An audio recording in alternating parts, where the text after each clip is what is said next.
آج جو مضمون مجھے دیا گیا ہے وہ محمد اکبر مہیش چندر شرما سے ملاقات،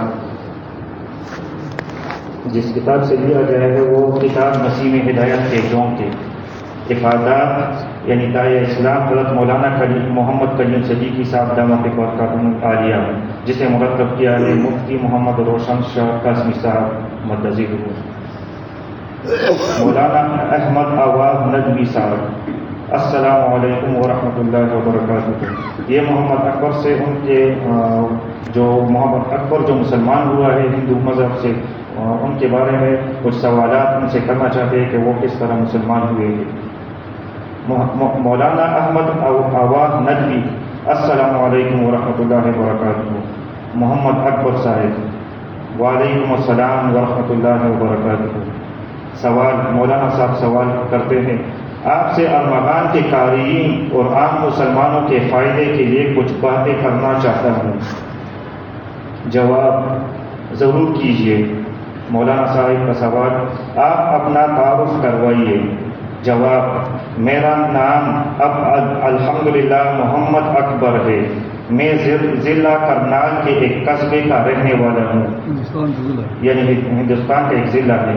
تھوڑے توقف کے بعد یعنی تھوڑے سے انتظار کے بعد اس نے کہا، آج سے 9 سال 3 ماہ 8 روز 3 گھنٹہ قبل اللہ تعالیٰ نے مجھے اسلام کی دولت سے نوازا۔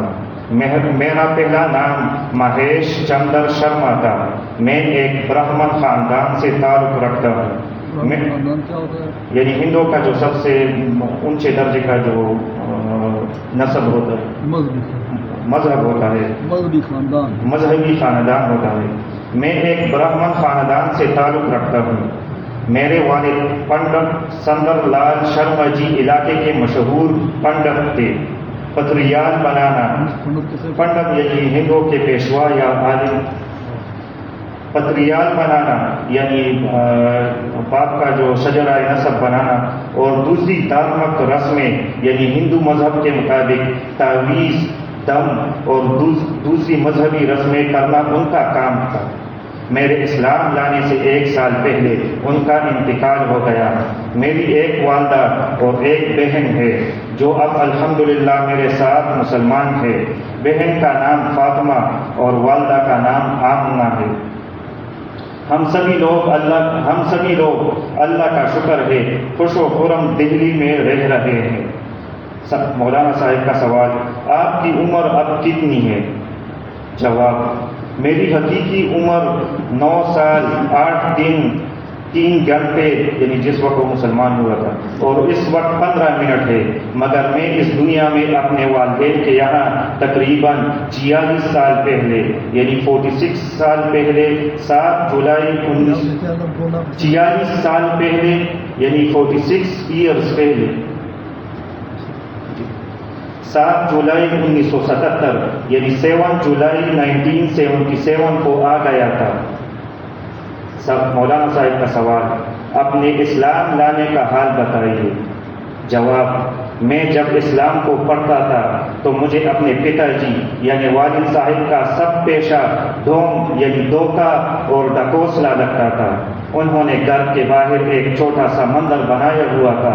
میں اکثر جب بھی کوئی بات کٹکتی تو ان سے کہتا، وہ مجھے سمجھاتے کہ پیٹ تو پالنا ہی ہے، یعنی اپنے کھانے پینے کا کچھ بندوبست تو کرنا ہے، ورنہ ان انت وشواسیوں یعنی جھوٹے من گڑت طریقے میں کیا رکھا ہے، یعنی ان کو بھی اس حقیقت کا اندازہ تھا کہ اس میں کیا رکھا ہے۔ ان کے کہنے سے میرا اور بھی درم یعنی اعتماد کم ہوتا گیا۔ میں صبح سویرے اٹھنے کا عادی تھا۔ گھر کے رواج کے مطابق صبح سویرے نہا کر پوجا کے لیے اپنے مندر جاتا تھا۔ میں 10ویں کلاس میں پڑھتا تھا۔ میرے امتحان شروع ہوئے۔ امتحان کے دن میں اور بھی جلدی اٹھا، اس خیال سے کہ بدھ مہاراج سے امتحان میں فرسٹ ڈویژن آنے کے لیے پرا رتنا یعنی دعا کروں گا۔ صبح سویرے مندر پہنچا۔ میں نے دیکھا کہ ایک کتا موجود ہے جو وہاں پڑے پرساد یعنی حلوہ کو کھا کر بچی کچی مٹھائی چاٹ رہا ہے۔ وہ بدھ کے سامنے مٹھائی چاٹ رہا تھا۔ میں رک گیا کہ دیکھوں تو کتا کیا کرتا ہے۔ اب تو میں سمجھتا ہوں کہ میرے اللہ نے حقیقت دکھانے کے لیے میرے دل میں ڈالا کہ میں یہ تماشا دیکھوں۔ میں یہ سمجھنے لگا کہ یہ بت اپنے منہ سے کتے کو بھی نہیں ہٹا سکتا، مگر میرا خاندانی آستانے یعنی خاندانی علم والوں نے مجھے سمجھایا کہ بے وقوف، یہ دیکھ کہ کتا ابھی آستہ اور عقیدت سے کرپا یعنی رحم کی امید میں بت کے بوسے لے رہا ہے اور ان کا مکھ یعنی منہ دھو رہا ہے۔ کتے نے جو ٹانگ اٹھا کر پیشاب کی دار اس پر لگائی تو وہ داڑھی سے اٹھ کر منہ تک پہنچی، اس بت کے داڑھی سے اٹھ کر منہ تک پہنچی۔ میں پوجا کے بغیر ہی واپس آیا اور میں نے آنکھیں بند کر کے اکیلے سچے مالک کو یاد کیا۔ میرے مالک، یہ بت جب کتے کو اپنے اوپر پیشاب کرنے سے روک نہیں سکتا ہے تو مجھے امتحان میں کیسے پاس کروا سکتا ہے؟ بس آپ مجھ پر کرم کیجئے۔ اس کے بعد مندر میں جانا میں نے بند کر دیا اور روزانہ صبح آنکھ بند کر کے اپنے مالک سے دعا کرتا۔ میرے پیپر اچھے ہوتے رہے، امتحان ختم ہوئے، ایک دن رزلٹ کا انتظار کر رہا تھا یعنی نتیجے کا انتظار کر رہا تھا۔ رزلٹ آیا، میں نے 10 روپے اخبار والے کو دے کر رزلٹ دیکھا تو میری فرسٹ ڈویژن تھی یعنی اچھے نمبروں سے وہ پاس تھا۔ میں نے مالک کا بہت شکر ادا کیا۔ میں 11ویں کلاس میں تھا، میرے والد صاحب بیمار ہوئے۔ جی میں 11ویں کلاس میں تھا۔ جی میرے والد صاحب بیمار ہوئے، ان کے پیٹ میں درد ہوا۔ میری ماں نے مجھے بہت مجبور کیا کہ میں مندر جا کر والد صاحب کی صحت کے لیے پڑھا رکھنا یعنی دعا کروں۔ میں نے منع کیا تو انہوں نے مجھے ڈرایا کہ خود ناراض ہو جائیں گے۔ میں چلا گیا، میں نے جا کر پڑھا رکھنا یعنی دعا کی۔ ماتا شیو جی کے چرنوں میں سر رکھ کر یعنی بدھ کے پیروں میں سر رکھ کر گھٹنوں میں وہاں گڑ گڑایا کہ مجھے اپنے پتا جی سے بہت پریم یعنی محبت ہے، آپ ان کو اچھا کر دیجئے۔ 1 گھنٹہ میں وہاں گڑ گڑایا، واپس آیا تو مجھے خیال ہوا کہ وہ اچھے ہوئے ہوں گے۔ گھر آ کر دیکھا تو ان کی موت ہو چکی تھی۔ میں بہت پچھتایا کہ کاش میں اپنے مالک سے فریاد کرتا، میری عقل کو کیا ہو گیا تھا۔ بدھ اپنے منہ سے کتے کو نہ ہٹا سکے تو وہ میرے والد صاحب کو کیا صحت دے سکتے تھے؟ اس کے بعد اپنے دھرم یعنی مذہب سے میرا اعتماد اٹھ گیا اور میں کسی اور راستے کی تلاش کرنے لگا۔ میں چرچ میں گیا مگر میں نے وہاں بھی یسوع کی مورتیاں دیکھی یعنی حضرت عیسیٰ علیہ السلام کے۔ میں کہاں پر گیا؟ میں چرچ میں گیا، چرچ کسے کہتے ہیں؟ یعنی جہاں پر عیسائی اپنی عبادت کرتے ہیں۔ مگر میں نے وہاں بھی یسوع کی مورتیاں دیکھی یعنی حضرت عیسیٰ علیہ السلام کے بنے ہوئے مجسمے یا بت دیکھے۔ مجھے ایک ایمانی ساتھی نے بتایا کہ یہاں مدرسہ مسجد میں ان کے دھرم گرو یعنی شیخ اور عالم حضرت کلیم صاحب آتے رہتے ہیں، وہ کل صبح 10 بجے پہنچیں گے۔ مسجد میں آس پاس کے سب مسلمان جمع تھے۔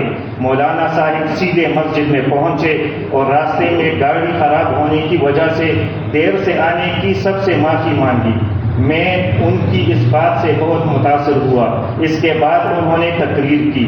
انہوں نے اس موضوع پر تقریر کی کہ کسی پر کوئی انسان ایک احسان کر دیتا ہے تو وہ اپنے محسن کا ہمیشہ شکر گزار رہتا ہے۔ مالک کے تو بے شمار احسانات ہیں، پھر تو انسان کو مالک کے راضی رکھنے کی ہر وقت فکر کرنی چاہیے۔ تقریر کے بعد چائے کے لیے اوپر مدرسہ میں گئے۔ میں نے مولانا صاحب سے ملاقات کی۔ میرے والد صاحب کے انتقال کا سنا تو مجھے گلے لگایا، پاس ہی بٹھایا، چائے پلائی۔ چائے کے بعد انہوں نے مجھے بتایا کہ سچے مالک کو آپ پر خاص پیار آیا اور وہ آپ کو سچا راستہ دکھانا چاہتے ہیں، شاید اسی لیے یہ حالات آپ پر آ رہے ہیں۔ دھرم اسلام کے بارے میں مجھ کو بتایا اور اپنی ایک کتاب آپ کی امانت آپ کی سیوا میں دی۔ اور یہ بھی کہا کہ بہت جلد آپ کو فیصلہ کرنا چاہیے، اس لیے کہ جس طرح آپ کے والد کا انتقال ہوا اسی طرح ہمارا آپ کا بھی ہونا ہے، اور موت کے بعد کوئی موقع نہیں، جو سانس اندر گیا باہر آنے کا اطمینان نہیں، اور جو باہر آ گیا اس کے اندر آنے کا بھروسہ نہیں۔ انہوں نے کہا میری تو درخواست ہے کہ آپ، یعنی مولانا صاحب نے کہا میری تو درخواست ہے کہ آپ فوراً کلمہ پڑھ لیں اور مسلمان ہو جائے۔ میں نے کہا یہ کتاب پڑھ لوں؟ انہوں نے اجازت دے دی۔ میں باہر آ کر کتاب پڑھنے لگا۔ 32 یعنی 32 صفحوں کی کتاب تھوڑی دیر میں پڑھ لی، میرے سارے پردے ہٹ گئے۔ 9 مئی 1994 یعنی 9 مئی 1994 12:30 بجے میں نے کلمہ پڑھا اور مولانا صاحب نے میرا نام محمد اکبر رکھ دیا اور مجھے تاکید کی کہ ابھی میں اپنے مسلمان ہونے کو راز میں رکھوں، کہ آپ یہاں کے امام صاحب کے پاس آ کر نماز سیکھے اور چپکے چپکے نماز پڑھنا شروع کر دے۔ انہوں نے کہا کہ ایمان چھپنے کی چیز نہیں اور حق کبھی چھپتا بھی نہیں، مگر ابھی ماحول بھی اچھا نہیں، لوگ آپ کے دشمن ہو جائیں گے۔ مولانا صاحب کا سوال، اس کے بعد کیا حالات آئے اور آپ کی بہن اور ماں کس طرح مسلمان ہوئی؟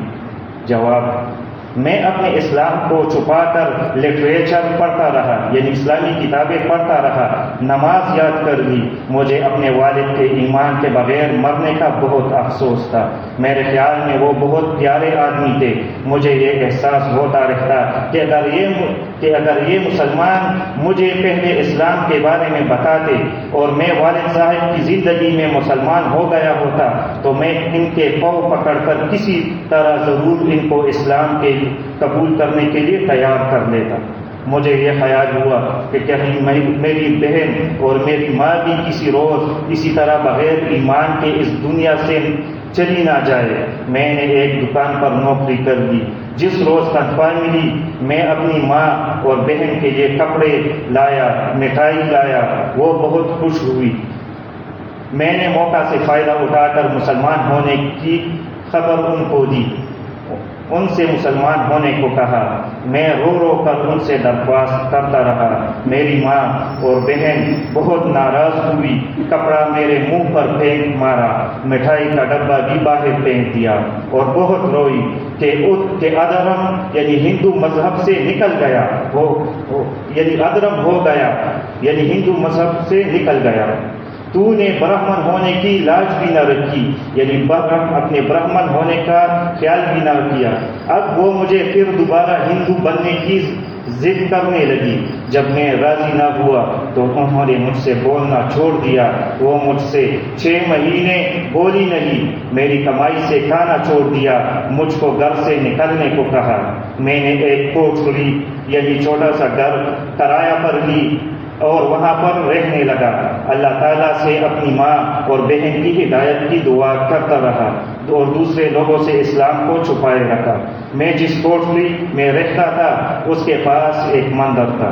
میں دیکھتا روزانہ لوگ صبح شام وہاں پر اپنا سر جھکاتے، مجھے دکھ بھی ہوتا اور غصہ بھی آتا۔ ایک روز مجھ سے رہا نہ گیا۔ میں نے ایک ہتھوڑا لے کر صبح سویرے بت کا سر توڑ دیا اور گردن تک اڑایا اور خیال کیا کہ جب حق پر ہوں تو کب تک گھٹتا رہوں گا۔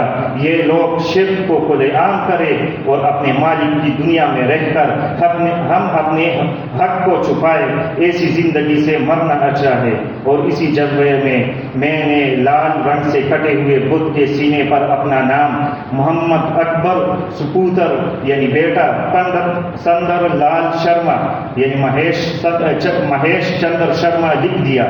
دن نکلنے تک شہر میں ہاہاکار مچ گئی کہ یہ محمد اکبر کون ہے، لوگ میری ماں کے گھر چڑھ آئے۔ میری ماں نے کہہ دیا کہ ہم نے بہت دنوں سے اسے گھر سے نکال دیا ہے۔ لوگ مجھے تلاش کر رہے تھے۔ تھانہ کے سامنے مجھے کچھ لوگوں نے پکڑ لیا، تھانہ میں لے گئے۔ پولیس نے مجھے بہت مارا، مگر میں حق پر مرنے کے لیے تیار تھا۔ میرے اللہ نے اب مار سے میرا ایمان اور پکا کر دیا اور جوش بڑھ گیا۔ میری ماں کو کسی نے بتایا کہ تیرے بیٹے کو تانے میں مار لگ رہی ہے۔ اب ان کا ممتا بھرا دل پگھل گیا۔ وہ اور میری بہن تانے میں آئی۔ پولیس والے مجھے ڈنڈوں سے مار رہے تھے۔ میری ماں ان سے لپٹ گئی کہ مسلمان ہونے پر مارتے ہو تو ہم بھی مسلمان ہوتے ہیں۔ میری خوشی کی انتہا نہیں رہی۔ میں نے پٹتے پٹتے ماں سے کلمہ پڑھنے کو کہا۔ انہوں نے اور بہن نے کلمہ پڑھا۔ یہ منظر دیکھ کر پولیس والے اٹھے۔ میرے اللہ نے ایک اور کرشمہ دکھایا۔ علاقے کے BJP کے MLA مہتا کو شہر کا حال معلوم ہوا کہ ایک ادھرم نے بدھ کے ساتھ یہ سلوک کیا اور اب پکڑا گیا، تانے میں مار کھا رہا ہے۔ وہ تانے میں آئے۔ انہوں نے کوتوال یعنی پولیس کو دھکا دیا کہ اچھا نہ ہوگا اگر اب اس کو مارا۔ اس کا وشواس اور آستھا یعنی اپنی سوچ اور اپنی فکر ہے۔ بھارت میں ہر کوئی آزاد ہے، جو دھرم یعنی مذہب چاہے مانے، اور مجھ سے کہا کہ بیٹا تمہیں جو دھرم ماننا ہو مانو، مگر دوسرے دھرم والوں کو ٹھیس نہ پہنچاؤ۔ کیا تمہارا اسلام یہ نہیں بتاتا؟ وہ مجھے چھڑا کر لے گئے۔ مجھے ماں اور بہن کے مسلمان ہونے کی اتنی خوشی تھی کہ ایسی 100 مار کھانے کے بعد بھی وہ مسلمان ہوتی تو مجھے منظور تھا۔ میں ماں سے گلے مل کر خوشی سے رو رہا تھا۔ میں نے ماں کا نام حافظ صاحب سے معلوم کر کے آمنہ اور بہن کا نام فاطمہ رکھا۔ مولانا صاحب کا سوال: اس کے بعد آپ دہلی کیوں چلے گئے؟ جواب: شہر کا ماحول میری وجہ سے گرم ہو گیا۔ شہر میں مسلمانوں کی حالت بہت کمزور ہے۔ سن 1947 یعنی 1947 کے بعد تو پورا ہریانہ اجڑ گیا۔ یہاں بھی مسلمان ہندوؤں کی طرح رہتے ہیں، نام بھی ہندوؤں جیسے ہیں۔ ہماری مسجد کی کمیٹی کے ایک ذمہ دار شخص ہے جن کا نام دھرما ہے، جبکہ ایک انوپ سنگھ ہے۔ سبھی نے مجھے مشورہ دیا کہ آپ کو یہاں پر نہیں رہنا چاہیے۔ سونی پت گیا، حضرت مولانا کلیم صاحب نے مشورہ دیا کہ آپ کو یہاں رہنا چاہیے، مگر میں کسی کے رحم و کرم پر نہیں رہنا چاہتا تھا۔ سوال میں کبھی اپنے پتا جی یعنی اپنے والد سے بھی نہیں کرتا تھا۔ مولانا کلیم صاحب سے اپنے دل کی بات کہی۔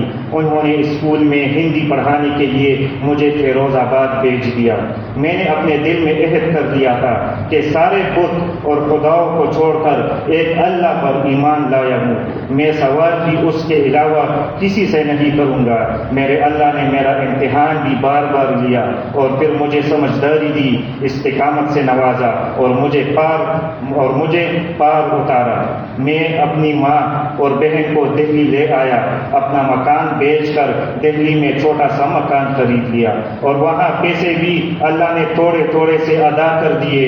ہر موڑ پر میرے اللہ نے میری مدد کی۔ مولانا صاحب کا سوال: کوئی خاص واقعہ بتائیے۔ جواب: ایک مرتبہ میں نے ایک دکان پر نوکری کی۔ پہلے مہینے کی تنخواہ کو مکان کے 2500 روپے کی ایک قسط باقی تھی۔ اس نے تقاضا کیا۔ شرم کی وجہ سے میں نے پوری تنخواہ اسے دے دی۔ گھر والے سامان کا انتظار کر رہے تھے۔ کئی روز تک ان کو ٹالتا رہا۔ ایک روز گھر میں کھانا نہیں بنا۔ میں نے مغرب کی نماز پڑھ کر 2 رکعت صلاۃ الحاجت پڑھی۔ دعا کی کہ میرے اللہ، آپ کے علاوہ میں کسی سے سوال نہیں کر سکتا، آپ ہی مدد فرمائے۔ میں مسجد سے نکلا۔ جوتوں کے سامنے ایک نوٹ 500 روپے کا پڑا ملا۔ میں بہت خوش ہوا۔ جلدی نوٹ اٹھایا اور خیال کیا کہ میری دعا قبول ہوئی۔ نوٹ جیب میں رکھا، دکان کی طرف گیا تاکہ کچھ آٹا وغیرہ خریدوں۔ پھر مجھے خیال ہوا کہ یہ نوٹ تو کسی کا گرا ہوا ہوگا، نہ جانے میرے لیے یہ حلال بھی ہے یا نہیں۔ میں دکان کی بجائے مسجد کے مولانا صاحب کے پاس آ گیا۔ مولانا صاحب کو اپنے حال بتائے، مولانا صاحب کو اپنا حال بتائے بغیر نوٹ ملنے کا واقعہ بتایا۔ امام صاحب نے مسئلہ بتایا کہ اس نوٹ کا اعلان مسجد میں کرنا چاہیے، آپ کے لیے یہ نوٹ لینا جائز نہیں ہے۔ میں نے نوٹ امام صاحب کے حوالے کیا اور گھر واپس آیا۔ دل میں خوشی بھی تھی کہ اللہ کے حکم کو ماننے کی توفیق ہوئی، اور دل بھی دکھا کہ ماں انتظار میں ہے۔ رات کے 11 بجے کسی نے دروازہ کھٹکھٹایا۔ میں نے دروازہ کھولا۔ محلے کا ایک صاحب ایک حاجی صاحب کو لے کر آئے تھے۔ انہوں نے کہا یہ مغربی دہلی سے آئے ہوئے تھے، مغرب کے وقت سے مختلف محلوں میں آپ کو تلاش کر رہے ہیں۔ میں نے ملاقات کی۔ انہوں نے بتایا کہ میرا کڑھائی کا کارخانہ ہے، یعنی کپڑوں پر جو ڈیزائن وغیرہ بناتے ہیں اس کا کارخانہ ہے۔ میرا بیٹا اس کو چلاتا تھا۔ اس نے شارجہ میں کمپیوٹرائز مشین لگا دی ہے۔ اب اس کارخانے کو دیکھنے والا کوئی نہیں۔ علاقے کے ایک صاحب نے بتایا کہ آپ نے کارخانے میں مینیجر کی حیثیت سے کام کیا ہے، میں آپ کو مینیجر رکھنا چاہتا ہوں، 6 مہینے 5,000 روپے ماہانہ دوں گا۔ اس زمانے میں سونا 5,000 روپے تولا تھا۔ اس کے بعد تنخواہ بڑھا دی جائے گی۔ ہمارے علاقے کے لوگ آپ کی بہت تعریف کرتے ہیں، اور جیب سے 5,000 کی ایک گدی نکال کر دی۔ یہ ایڈوانس تنخواہ اور ہر ماہ پہلی تاریخ کو ایڈوانس مل جایا کرے گی۔ میں نے اس کو اللہ کی طرف سے تحفہ سمجھا۔ معاملہ طے ہو گیا۔ رات کو ہوٹل سے کھانا لایا، ماں اور بہن کے ساتھ خوشی خوشی کھایا۔ 2 رکعت شکرانے کی نماز پڑھی۔ میرے اللہ نے 500 روپے کے ناجائز استعمال سے رکنے کی توفیق دی، اور پھر 500 روپے کی بجائے 5,000 عطا کیے۔ بارہا میرے سامنے اس طرح کے واقعات پیش آئے۔ مولانا صاحب کا سوال: آپ دعوت کا کام کر رہے ہیں؟ جواب: الحمدللہ، حضرت مولانا کریم صاحب کی رہنمائی میں زندگی کا مقصد دعوت کو سمجھتا ہوں۔ میرے اللہ نے دہلی اور ہریانہ میں 50 لوگوں کی ہدایت کا مجھ گندے کو ذریعہ بنایا۔ اس کے علاوہ مقامی کام کے لیے تبلیغی ترتیب سے جڑا ہوں اور سالانہ چلہ پابندی سے لگاتا ہوں۔ سوال: آپ ارمغان کے واسطے سے مسلمانوں سے کچھ کہنا چاہتے ہیں؟ جواب: میں کیا، میری حیثیت کیا، دل کیا، میری حیثیت کیا۔ دل چاہتا ہے کہ ہمارے مسلمان بھائی مجھ جیسے شکستہ دلوں پر ترس کھائے۔ کتنے لوگ صرف راہ نامعلوم ہونے کی وجہ سے دوزخ میں آگ کی طرف جا رہے ہیں، ان کی فکر کرے اور ان کو اپنا محتاج بنانے کی بجائے ان کو اپنے پاؤں پر کھڑا کرنے کی فکر کرے۔ ان میں خودداری اور استغنا پیدا کرنے کی فکر کرے۔ سارے خداؤں سے بچ کر جو ایک مالک پر ایمان لایا ہے، اس کو سوال کرنا کیسے روا ہو سکتا ہے؟ عموماً لوگ مدد کر کے، صدقہ دے کر ان کی عادت بگاڑتے ہیں۔ اس سے ضمیر مر جاتا ہے اور بندہ سوال کرنے کا عادی بن جاتا ہے۔ خود تو مسلمان ان نو مسلموں کے ساتھ تعاون کرنا اپنا فرض سمجھے، لیکن ان کو سوال کا عادی نہ بنائے۔ نو مسلموں کو ہرگز یہ خیال نہ کرنا چاہیے کہ میرا کھانا، شادی اور گزارا ان سب کا نظم مسلمانوں کے ذمہ ہے۔ میرے لحاظ سے یہ ان کے لیے زہر قاتل ہے۔ یہ نو مسلم بھائی اللہ پر بھروسہ کر کے ہاتھ پیر مارے تو اللہ راہ کھولے گا۔ سوال: بہت بہت شکریہ، جزاکم اللہ۔ جزاکم اللہ، آپ نے بڑے کام کی اور مفید باتیں بتائی۔ السلام علیکم ورحمۃ اللہ وبرکاتہ۔ جواب: میں نے تو حقیقت حال بیان کی۔ وعلیکم السلام ورحمۃ اللہ وبرکاتہ۔